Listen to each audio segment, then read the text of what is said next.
كنت دايما بحس ان حواليا ناس كتير، ضحك وهزار واهتمام، ولما احتجت كلمة حقيقية ما كانش فيه صوت.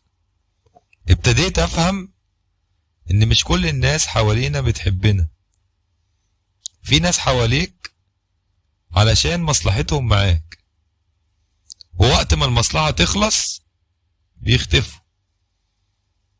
ناس كانوا بيسألوا كل يوم، فجأة نسوا وجودي، واللي كنت فاكره أقرب الناس طلع بيعد الوقت مش بيسيب أثر. أنا مش زعلان منهم، بس زعلان على نفسي إني كنت صادق في علاقة مزيفة. بس اتعلمت أميز اللي بيحبني من اللي محتاجني.